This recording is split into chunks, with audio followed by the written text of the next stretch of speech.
جن پہ قرضے ہیں نا، جو تنگ دست ہیں، جو روز رکے بھیجتے ہیں دعاؤں کے کہ بڑی پریشانیاں، وہ وظیفہ سنیں، وہ وظیفہ سنیں۔ ہمارے زمانے میں وظیفے لینے کا رواج نہیں، تعویذ لینے کا رواج ہے۔ لینا چاہیے، تعویذ بری چیز نہیں، اچھی چیز ہے، لیکن زیادہ کام برکت والا کیا ہے؟ اللہ اللہ کرنا۔ ایک تابعی بزرگ، تابعی ہیں، صحابی کے شاگرد ہیں، فرماتے ہیں میں مسجد اقصیٰ میں گیا، فلسطین میں مسجد اقصیٰ میں ایک شخص کو میں نے دیکھا، بڑا نورانی چہرہ اس کا، اور بڑا اس کے وجود کے اندر عجیب سی کشش، خوشبو دور تک پھیلی ہے۔ وہ بندہ نا نماز نہیں پڑھ رہا تھا، سجدے ہی کرتا جا رہا تھا، ایک سجدہ، دوسرا سجدہ، تیسرا سجدہ، اور سجدہ کرتا تو دیر تک سجدہ کرتا، پھر سجدہ کرتا تو دیر تک۔ کہتے ہیں جب وہ فارغ ہوا تو میں نے گزارش کی، کہتے ہیں جب وہ فارغ ہوئے تو میں نے گزارش کی، میں نے کہا بزرگوں ایک بات پوچھنے کو دل کرتا ہے۔ انہوں نے کہا پوچھو۔ کہنے لگے آپ اتنے سجدے کیوں کرتے ہیں؟ کہتے ہیں میں نے پوچھا تو بزرگوں نے رونا شروع کر دیا، اتنا روئے کہ ہچکی بد گئی۔ پھر میں نے کہا حضور میں نے کوئی غلط بات پوچھ لی، آپ تو پریشان ہو گئے؟ کہنے لگے پھر رونے لگے۔ میں نے پھر کہا حضور آپ، میں نہیں پوچھتا سوال، کرتے پھر رونے لگے۔ 3 دفعہ روئے تو کہنے لگے سنو، میں رسول اللہ کا صحابی ہوں، میں نبی پاک کا، میں نے اپنے حبیب سے سنا ہے کہ جب کوئی بندہ رب کو ایک سجدہ کرتا ہے تو اللہ اس کے گناہ معاف کرتا ہے، ایک سجدہ کرتا ہے تو اللہ کیا کرتا ہے؟ بولیے، اللہ گناہ بھی معاف کرتا ہے، رب اسے نیکی بھی عطا کرتا ہے، اور اپنی بارگاہ میں اس کا درجہ بھی بلند فرماتا ہے۔ ایک سجدہ اور 3 فائدے، گناہ بھی معاف ہوئے، نیکی بھی ملی، اور درجہ بھی بلند ہوا۔ کہتے ہیں یہ کہہ کے بزرگ پھر رونے لگے۔ جب وہ خاموش ہوئے تو میں نے کہا حضور اگر ناراض نہ ہوں تو مجھ پر تو کیفیت ہی عجیب طاری ہو گئی ہے، آپ کے اس رنگ نے میرا بھی رنگ بدل دیا ہے، پوچھ سکتا ہوں آپ کون ہیں؟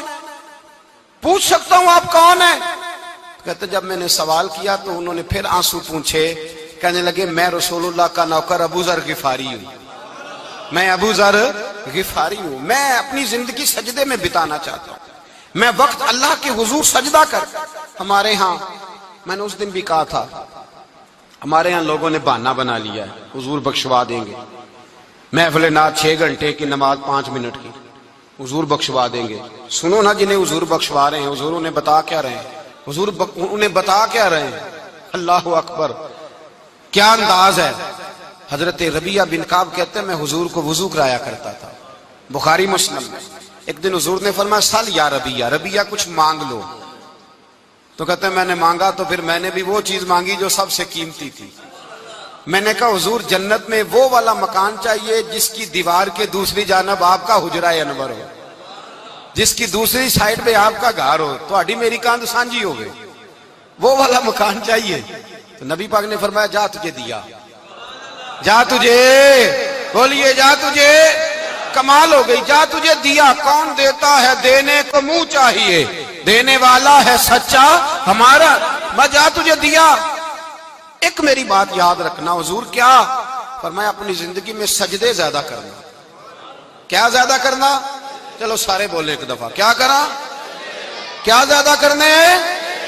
تو حضور بھی فرماتے ہیں میرا جنت میں پڑوسی وہ ہوگا جو سجدے زیادہ کر کے آئے گا۔ تو میرے بھائی اگر تو سجدہ ہی نہیں کرتا، تو اس لذت سے ہی ناشنا ہے، نماز جلدی کی، باقی سارے کام لیٹ کے، مسجدوں میں بیٹھے ہیں لوگ، خوش گپیاں چل رہی ہیں، بڑے بڑی لمبی، نماز کا وقت آیا تو چھوٹی ہو گئی، فٹافٹ کرو۔ نماز، عبادت، ریاضت، یہ تو بندے کو اللہ کے قریب۔ حضرت عبداللہ بن جعفر، حضرت جعفر طیار کے بیٹے تھے، نبی پاک کی پھپھی کے بیٹے تھے، حضرت زبیر بن عوام رضی اللہ تعالیٰ، وہ انتقال کر گئے۔ ان کا جب وصال ہوا تو 10 لاکھ دینار کا قرضہ تھا ان پر، اور جو زمین انہوں نے چھوڑی وہ زمین بنجر تھی۔ لو سن لے، جن پر قرضہ چڑھا ہوا ہے وہ نسخہ بھی سن لے، جن پہ قرضے ہیں نا، جو تنگ دست ہیں، جو روز رکے بھیجتے ہیں دعاؤں کے کہ بڑی پریشانیاں، وہ وظیفہ سنیں، وہ وظیفہ سنیں۔ ہمارے زمانے میں وظیفے لینے کا رواج نہیں، تعویذ لینے کا رواج ہے۔ لینا چاہیے، تعویذ بری چیز نہیں، اچھی چیز ہے، لیکن زیادہ کام برکت والا کیا ہے؟ اللہ اللہ کرنا۔ کیا کام ہے؟ سجدہ کرنا برکت والا کام ہے۔ حضرت عبداللہ بن جعفر طیار کہتے ہیں میں نے قرضہ لینا تھا زبیر بن عوام سے، وہ وصال کر گئے، میں ان کے بیٹے کے پاس گیا، عبداللہ بن زبیر کے پاس۔ میں نے کہا پیسے لینے تھے، کہا بالکل لینے ہیں، میرے ابا جی مجھے وصیت کر کے گئے، لکھ کے گئے کہ یہ پیسے دینے، اور وہ یہ لکھ کے گئے ہیں میں زندگی بھر کوشش کرتا رہا ہوں, ادا نہیں ہو سکے. بیٹا تیری ذمہ داری ہے میرے قرضے ادا کرنا. عبداللہ بن زبیر رضی اللہ تعالیٰ عنہ کہنے لگے میں انشاءاللہ آپ کی رقم دے دوں گا. تو عبداللہ بن جعفر طیار کہنے لگے بھائی ہم دونوں آپس میں ہیں, کوئی شے نہیں چھوڑ کے گئے آپ کے ابا جی, کوئی چیز نہیں. توجہ ہے میری بات پر؟ یہ صحابہ کا ذرا انداز دیکھیے گا بندگی کا, کوئی چیز نہیں چھوڑی. تو حضرت زبیر بن عوام کہنے لگے ایک زمین کا ٹکڑا ہے وہ بھی بنجر ہے, اس میں بھی کوئی کھیتی نہیں اگتی, سبزہ نہیں ہوتا, بنجر ہے, پانی کوئی نہیں, اور وہ اتنی خشک ریتلی زمین ہے کہ بڑا مشکل کام ہے وہاں سیراب کرنا, بے آباد زمین ہے. حضرت سیدنا عبداللہ بن جعفر کہنے لگے تو اس طرح کر, وہ مجھے ساری نہ دے, اس میں سے تھوڑی سی مجھے دے دے, میں 10 لاکھ دینار کے عوض وہی رکھ لیتا, تیرے باپ کا قرضہ ادا ہو گیا, دے تو صحیح. انہوں نے کہا آپ کیا کریں گے, وہ تو کسی کام کی نہیں, چند کوڑیوں کی بھی نہیں, فرمایا مجھے دے دو, میں جانوں اور میرا کام جانے. او بھائی یہ تھے بندگی والے لوگ, یہ تھے جن کا رب سے رشتہ ہے, جنہوں نے حضور کے صلی اللہ علیہ وسلم کے پاس بیٹھ کر بندگی سیکھی تھی. کہتے زمین کا ٹکڑا لے لیا, بنجر بے آباد ریتلی زمین, جب میرے حصے میں آئی پہلے دن اپنے غلام سے کہنے لگے جو جگہ تجھے زیادہ سخت لگتی ہے نا وہاں میرا مصلی بچھا دے, جو تجھے زیادہ بنجر بے آباد لگتی ہے وہاں مصلی بچھا, مصلی بچھا. غلام نے مصلی بچھایا تو عبداللہ بن جعفر نے اللہ اکبر کہہ کے نیت باندھی. یہ حضرت جعفر طیار کے بیٹے ہیں, حضرت علی کے بھتیجے, انہوں نے نیت باندھی نماز کی, سر سجدے میں رکھا, رونے لگے, کہنے لگے اللہ میں بھی تیرا بندہ اور جس سے لینے تھے وہ بھی تیرا بندہ, خدا بندہ ہمارے درمیان مہربانی فرما, کرم نوازی کر, رحمت کا فیصلہ فرما. اتنا روئے کہ مصلی بھیگ گیا. کہتے اتنا تڑپ رہے تھے کہ صحابہ اکٹھے ہو گئے ان کے گرد, مصلی بھیگ گیا. جب بھیگا ہوا مصلی نماز مکمل کر کے اٹھایا نا, کہتے مصلی اٹھایا تو نیچے سے اللہ نے پانی کا چشمہ جاری فرما دیا, اللہ نے پانی کا چشمہ جاری کر دیا. فرمایا بناؤ حوض, کرو کھیتیاں سیراب. فرماتے ہیں جہاں ایک درخت نہیں اگتا تھا اللہ نے پورا باغ اگا دیا, جہاں ایک پھل نہیں ہوتا تھا وہاں عالی شان پھل لگ گئے, قرضے بھی ادا ہوئے. حضرت زبیر بن عوام کے بچوں کے پاس مال دولت بھی بچ گیا. لوگ جب کہتے ہیں یہ ساری کس چیز کی برکت ہے, اور فرماتے یہ ساری سجدوں کی برکت ہے, یہ رب کی بندگی کی برکت ہے. جی اس کی بارگاہ میں نماز پڑھنے کی مسلمان توجہ نہیں کرتا, توجہ نہیں. جاگ رہے ہیں آپ حضرات؟ یہاں کوئی حکومت اعلان کرے نا کہ ہر نماز کے بعد 500 روپیہ, کتنا جی؟ میرے خیال کسی بھی نہیں ہونا مسجد جی, آن گے کہ نہیں؟ نہیں تھوڑے جے بول دے ہو, جیڑے نہیں بول دے ہونا تو بالکل ہی نہیں نہ ہونا, ہونا پکا پتہ لگ. اور خدا کے بندو بات سمجھو, رب فرماتا ہے تو مسجد آدھا میں تجھے برکت عطا کروں گا. کئی جگہ مسائل نہیں بنا دیے گئے, وہ چھوڑو دیے تو نفل ہے, چھوڑو دیے تو غیر مؤکدہ ہے. اعلیٰ حضرت فاضل بریلوی فرماتے ہیں جو نفل چھوڑتا ہے نا ایک وقت آتا ہے سنت کے ترک کرنا شروع کر دیتا ہے, اور تارک سنت ایک وقت آتا ہے کہ واجبات کو چھوڑتا ہے. چونکہ وہ سیلاب اچانک نہیں آیا کرتے, پہلے چھوٹا سا سوراخ ہوتا ہے, دریا کے کنارے چھوٹا سوراخ ہوتا ہے, بند نہ کیا جائے تو بڑا ہو جاتا ہے, پھر اور بڑا ہو جاتا ہے, پھر وہ سیلاب بن جاتا ہے. کیا ہوتا ہے کہ جب ہم دیر کرتے ہیں, آپ دیکھ لیں دنیا داری میں لوگ کتنے آگے نکل گئے, کتنے دنیا داری کی جو چیزیں آئیں وہ غالب ہو گئیں. میں آپ سے پوچھ رہا ہوں جتنے لوگوں کے پاس موبائل ہیں اتنے لوگ نمازی بھی ہیں؟ موبائل بعد میں آ کے غالب ہو گیا سب پہ, اور نماز آپ یہ ایوریج نکالے نا, جتنے لوگ فیس بک پہ ہیں اتنے لوگ دینی تعلیم کے میدان میں بھی ہیں, پڑھنے پڑھانے کا مزاج بھی رکھتے ہیں. جتنی نصیحتیں کرنے میں آج لوگ نکلے ہوئے ہیں, کیا اتنی خیر بھی دنیا میں بٹ رہی؟ جتنی جدید ٹیکنالوجی آ گئی سب ہم نے حاصل کر لی, بری بات نہیں, ٹھیک ہے, اچھی بات. لیکن سوال یہ ہے کہ وہ باتیں جو سالوں سے ہو رہی ہیں اور جو ہمارے دین کے فرائض میں شامل ہیں ان پر عمل کب ہوگا؟ اور یہ بہت سارے لوگ ہیں نا دعوت دیتے ہیں کہ آپ تشریف لائیں, وہ اس جگہ پہ آ کے کچھ بات کریں تو میں دوستوں سے کہتا ہوں تقریریں تو اب بڑی سن لی لوگوں نے، تو زمانہ ہو گیا تقریریں کرتے سنتے. سوال تو یہ ہے کہ جو سنا ہے اس پر عمل کس دن کرنا ہے؟ وہ پہلا قدم جو عمل کا ہے وہ کس دن اٹھانا ہے؟ یہ کوئی گورکھ دھندا تو نہیں ہے نا کہ نشستن گفتن برخاستن. دیکھیں نا قرآن مجید کی آیات نازل ہوتی تھی، صحابہ دوڑ پڑتے تھے عمل کرنے کے لیے.